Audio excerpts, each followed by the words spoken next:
old are you, Billy? I'm 26. All right, welcome to Mostly Sports with Mike and Jay. We apologize about that intro. They were Wait, playing. you apologize for that? That was fantastic. That was a nice little wake up for some of these people. Skinemax version of That was Sweet the Emotion video right there. for Sweet Emotion from Aerosmith, the video version. That was a great video back then. Was that Alicia Silverstone? No, that was Crying. That video. I thought she was Crying, in all Crazy, of them. all that stuff. So that was part of the video. Yeah, Like it was. Remember, it was the phone sex call in, and then at the end of the video, you see some old lady ironing, holding a baby, and No recollection. oh, it's a great video. Check it out. That was great. That was my first time. We're gonna need to redo that song. Welcome everybody. It's 11 o'clock here in Los Angeles. We are at Sunset Gower Studios. I'm here with Jay Devlin. I'm here with myself as well. We got a great show today. We obviously going to talk some NBA playoffs. A lot of Kevin Love talk already going on today for no good reason, I don't think. Well, just I yet. think the reason is that it's almost June, and there's not a lot to talk about in the sports world. I mean, we're going to be talking about controversy in horse racing for a little bit today. Big topic. That's how heavy we are. We're going to touch on a little bit of tennis. We're going to even do a little bit of gambling controversy. We're going to give you the Lazy Man's food review today for the first time. We touched on it last week. We're going to do a little Lazy Man's food review. Very excited about this. We're going to be reviewing It looks so good. The newest addition to the Taco Bell menu. We're also going to do for the first time the Lazy Man's movie review. Everything's the Lazy Man. Oh no, Lazy Man. Oh, sorry, I meant Lazy Man's food review. We're going to be reviewing. I thought it was the Lazy Man's movie review. Whoever wrote this down wrote this wrong. Whoever did it was freaking lazy. We're doing the non-foodie's guide to food, where we're going to be reviewing the new AM Crunch Wrap, and then we're going to be doing a Lazy Man's movie review. Still working these segments out a little bit, huh? We're going to be reviewing $1 Million Arm, which opened this weekend. Lost out to Godzilla. No surprise there. How you doing this morning? I'm wonderful, man. It's beautiful out. The heat wave is over. Yeah. It's back to normal temperatures. That's nice. Get some sleep. Yeah. No, exactly. Here in LA, a lot of people don't have AC, and there's always like 3 or 4 nights of the summer that are like unbearable. It's not even summer, though. I mean, it was literally, when I got in my car the other day, it was 109 degrees. And that's warm. You sent me that picture. Yeah. Because I was up in Santa Barbara. That was probably the worst picture I've ever seen. Taken. It was blurry. I didn't know what I was looking at. I had heat stroke. I was shaking. I didn't know you were sending me that. I thought you were sending me that you were driving, 66 miles an hour. I'm getting old, man. I got the shakes. All right. What can I say? You watch any basketball this weekend? I watched all of it. Yeah. There wasn't much to watch because those series ended abruptly. Very abruptly. 2 of them in 5 games, the others in 6 games, and like we talked about last week, as great as the first round was, it was kind of anticipated. The second round has a natural letdown, and it did. And it was a compelling series. Obviously, the Clippers Thunder series, Game 5, with the Clippers up 14, up 7 with 48 seconds to go. All the controversy with the calls, Chris Paul literally turning the ball over multiple times, which we said he thought he was getting fouled. He was expecting the foul. Well, that's his move. Anybody like we watch a lot of Clippers, obviously, because they're on TV every day out here. But like his thing is, when he feels like he's about to get fouled, regardless of where he is on the court, he just shoots the ball, trying to get like a continuation, which has never been called. Yet he continues to do it. Now let me ask you this: and he did it again, and he paid for it. Let's say, and I'm sure the NBA has covered this. That's the thing now. When you're expecting the foul at half court or even, further away, you're going to try and, once you see that contact is coming, you're going to throw up a shot. And everybody says that's not a shot. That's ridiculous. Yeah, but you don't get the call. You're never going to get that call. Yeah. Eventually, somebody is going to throw up that ball, and it's going to go in from a ridiculous spot on the court. You have to give them that 4-point play then. I mean, that's definitely been talked about. I mean, but I just think it's got to be stated in the rules, and it's not a shot. I mean, you're getting fouled. You want to? We have a phone call. We have a phone call. What's the number? It just disappeared. I'm not quite sure. Did it really? Oh, okay. We'll call back. Was it a 310 or 914? I'm not quite sure. Was it a 976 number? I'm not quite sure. From that intro? Those things are pricey, homeboy. From that intro, we might get a few 976. I remember being 14 years old back in the day, man. Some serious phone bills. But isn't that a legitimate? I mean, because the officiating has been so just scrutinized this whole playoffs, and rightfully so. that's going to happen eventually. But I think it's in the rules that it's not a continuation. A team is fouling, it's understood, and the shot does not count. It's not one of those you throw it up there and if it goes in you get it, and if it doesn't then they would give the person 3 shots then. That's my point. Yeah. Well, they don't. And the point is you got to protect the ball, and it was only a matter of time before Chris Paul or anybody else who tries to do that. It's like when the guys come underneath and they swing the ball underneath and a defender sticks his arm out and they come up under him. That's like the Kobe thing. Kobe was kind of the master of that. And that was a shooting foul, and then the NBA amended it and said it's not a shooting foul. It's still a foul, but it's just, even though you are shooting the ball, you don't get 2 shots for it. Bottom line, we talked about Chris Paul maybe, possibly, probably being a tad overrated, being called a superstar. It was funny, I turned on First Take 2 days after our show, the day after the game, and Skip Bayless was arguing that for an hour and a half with Stephen A. Smith. And, we had been talking about it on Monday, even before that. I mean, you got to get past the second round of the playoffs. You can't make critical mistakes in those situations and lose games for your team, in the second round of the playoffs. Chris Paul is a great player. Don't get me wrong. He's not a superstar. You got that was the argument on First Take. He's a star. I don't even think it's an argument. I mean, you have to get to a final or even a conference final. Mm-hmm. You can't be the reason your team lost. So that was an entertaining series. I honestly thought the Clippers would win Game 6 and they would go back to Game 7. But Durant and Westbrook are just playing at a level right now. I don't think at any time in their careers they've both played this well together at the same time for this long. And I'd almost attribute some of it to that speech KD gave. Oh, yeah. That's one of the best. As I was watching it, I called my wife and I said, you got to see this. Yeah, the KD MVP speech is one of the greatest speeches. I think we hit on it last week. I'm not sure if we did or not. If you haven't seen it, it's like a must thing. I compared it to Lou Gehrig's speech. It's a moving speech, and I think it's not a coincidence that they lost Game 1 before that. After that speech, those guys came out, and there was a synergy to the whole team and an effort to that team that was up a notch from like the whole Memphis series and Game 1, and they have a lot of momentum. Even without Ibaka going into the San Antonio series, I still think they have a great chance. Well, the Ibaka thing, I don't know if people are downplaying that to keep the series interesting. I mean, I had San Antonio winning in 6 without Ibaka, and we'll get to our predictions a little bit later. Yeah, San Antonio's they're hitting on all cylinders right now. They are, but see, if you say they're going to win in 6, then you're saying they're going to win, they're going to clinch it on Oklahoma City's home court. I don't think Oklahoma stands a chance here. There's just way too much experience with San Antonio. I understand Oklahoma City swept them this year 4-0 in the season series. I mean, Brooklyn swept Miami, but that's not even comparable. You can't even compare the two things. As far as tonight's game, I know we wanted to do the last night's game first, but we might as well go ahead with this. San Antonio's won 9 straight Game 1s. Okay. And Oklahoma City is 0-3 in Game 1s on the road. I know the line tonight is 5.5. I think it's... Is it really? 5.5. I didn't know that. That's too many. I say that's not not Okay. We got a hell of a bet here.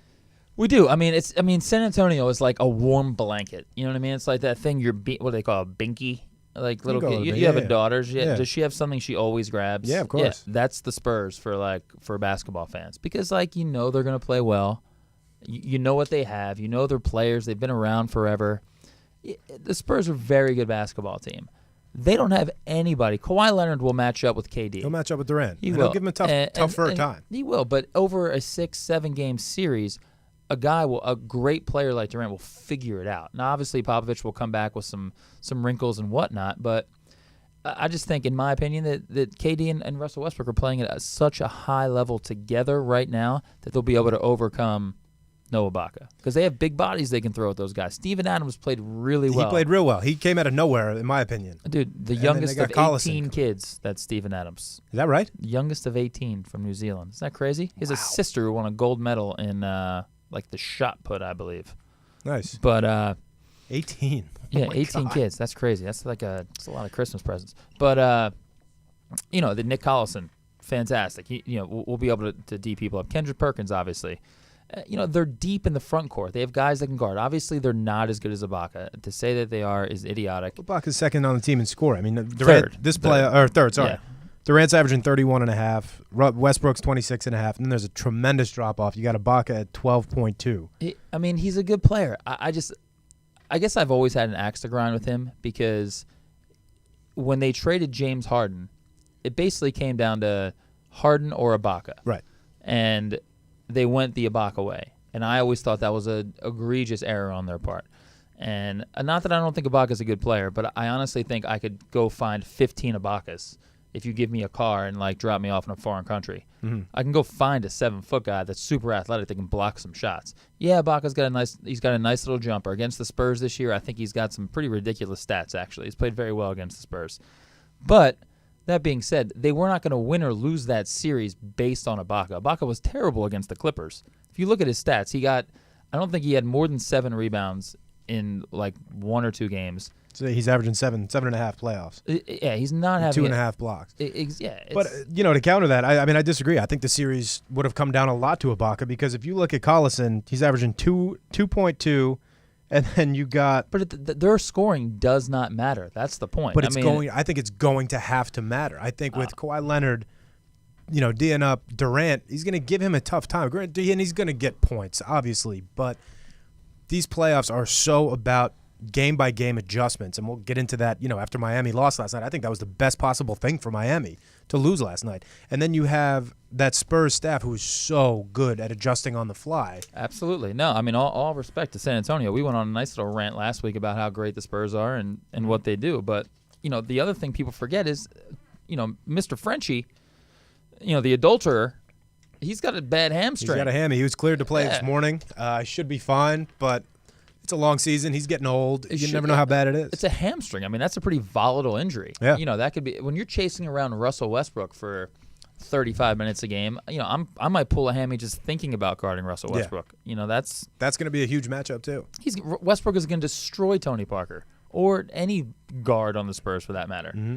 And it's I'm telling you, it's going to be a battle. It's going to be a great series, and don't be deterred as a fan that Ibaka's not there, and be shocked when Oklahoma City shows up and plays very, very well.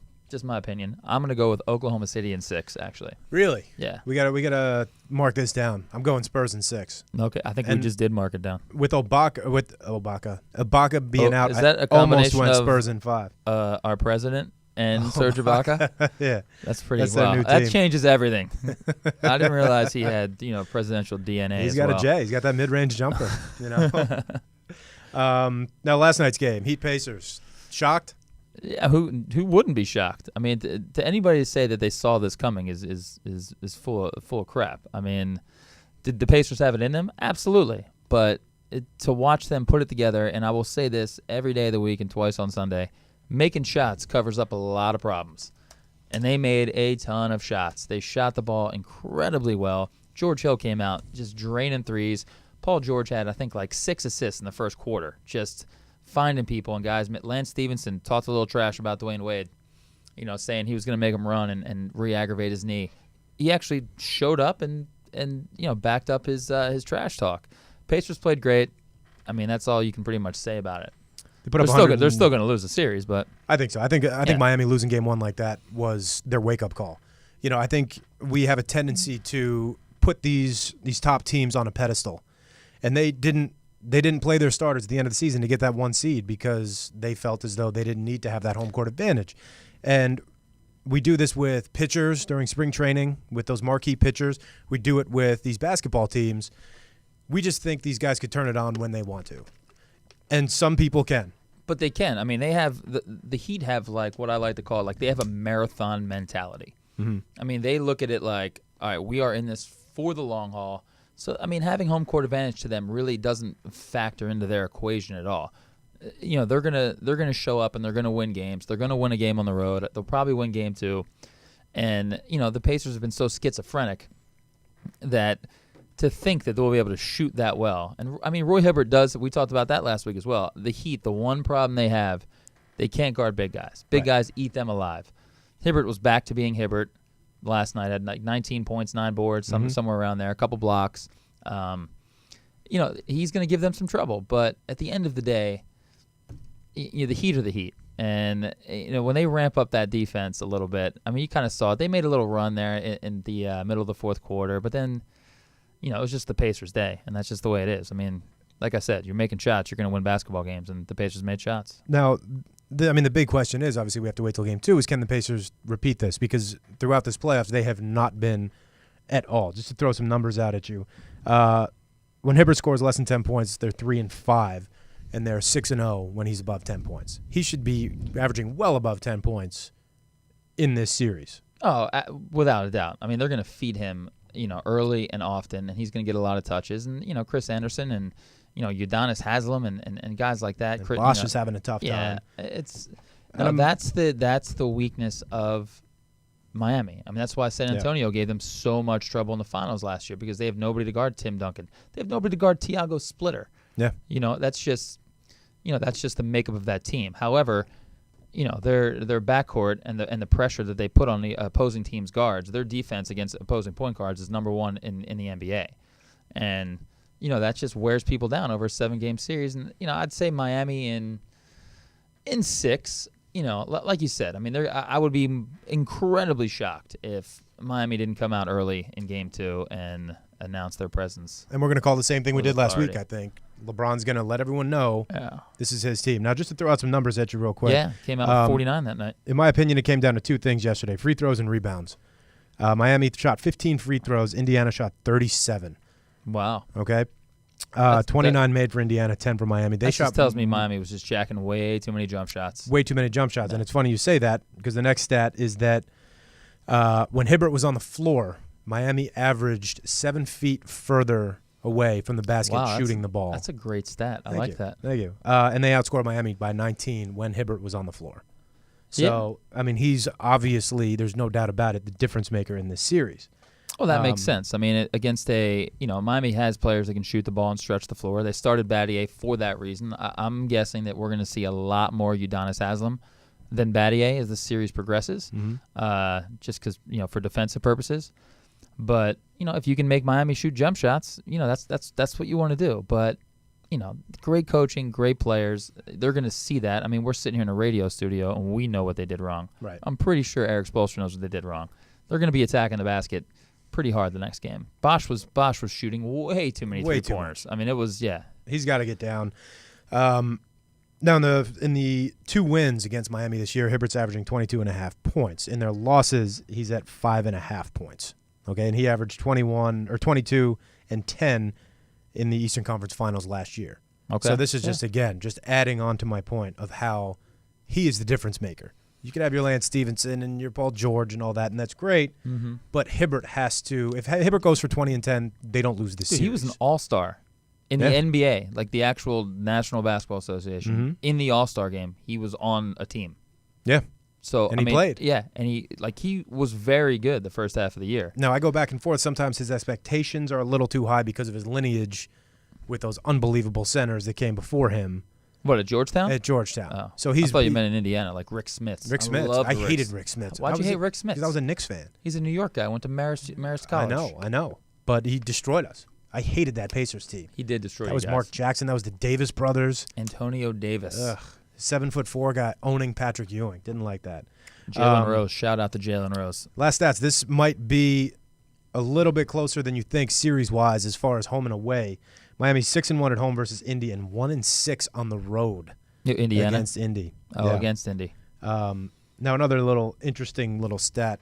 Indiana's 3-4. Do you buy into home court advantage? What do you think about home court advantage? What's your initial first take feeling on, when you watch in just basketball, not in football or anything else, but just the NBA? Do you think what kind of role do you think it plays? I am you and I, we play tennis a lot. We play tennis together. We know how to kind of get each other fired up, and when we're pissed off. And I am of the thought process that I like to think that these professionals, as dialed in and as focused they are on their job, I like to think that they can still be emotionally triggered and ride that feeling that crowd gives them at home.